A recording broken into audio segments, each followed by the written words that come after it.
रामपुर के जंगल में टुनटुनी चिड़िया अपने पति रामू कौवा और अपनी बेटी टूनी के साथ खुशी खुशी रहती थी।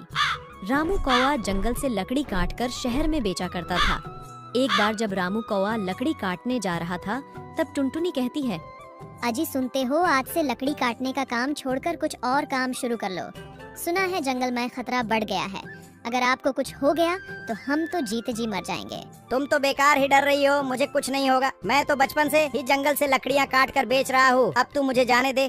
ठीक है जी, आप जाइए और अपना ख्याल रखिएगा।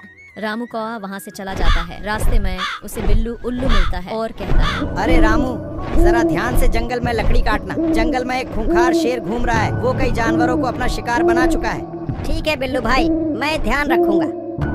शाम को रामू कौवा लकड़ी बेचकर घर लौटता है। ओ टुनटुनी, जरा पानी लाना। ये लो जी पानी। टुनटुनी, आज तो मैं बहुत थक गया हूँ, जल्दी से भोजन लगा दो, मुझे भूख लगी है। और हाँ, ये लो, मैं टूनी के लिए ये जलेबियाँ लाया हूँ, उसे दे दो।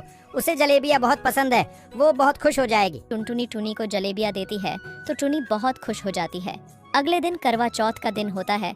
रामू कौवा रोज की तरह लकड़ी काटने जाता है। वो लकड़ी काट ही रहा होता है कि झाड़ियों जोर से हिलने लगती है और शेर की दहाड़ने की आवाज आती है। हे भगवान, इन झाड़ियों के पीछे तो शेर है, मुझे जल्दी से भागना होगा, नहीं तो शेर का शिकार हो जाऊंगा। जल्दबाजी में लकड़ी का गट्ठर रामू कौवा के ऊपर गिर जाता है और रामू कौवा उसमें दब जाता है और चिल्लाने लगता है।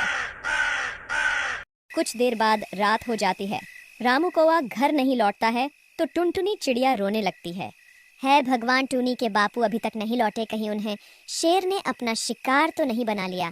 मैं तो कितना मना करती थी, लेकिन उन्होंने कभी मेरी बात नहीं सुनी है। माँ करवा, मेरे पति की रक्षा करना। रोते रोते टुनटुनी रामू कौवा का इंतजार करने लगती है, लेकिन जब वो नहीं आता तो टुनटुनी चिड़िया अपने पति की तलाश में निकल जाती है। वो अपने पति की तलाश ही कर रही होती है, तभी जोर जोर से कराहने की आवाज आती है। अरे कोई है, कोई तो बचाओ मुझे, मैं इन लकड़ियों में फंसा हूँ। अरे आप यहाँ हैं, आप चिंता नहीं करिए, मैं आ गई हूँ। टुनटुनी तुरंत अपने घायल पति को लेकर अस्पताल पहुँचती है। अस्पताल में रामू कौवा का इलाज शुरू हो जाता है।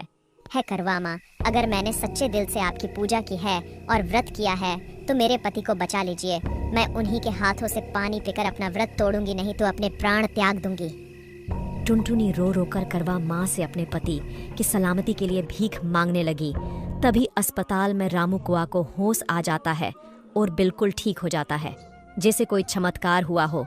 फिर रामू कौवा जल्दी से अपने परिवार के पास आता है और टुनटुनी का व्रत तोड़ता है और फिर सभी खुशी खुशी रहने लगते हैं।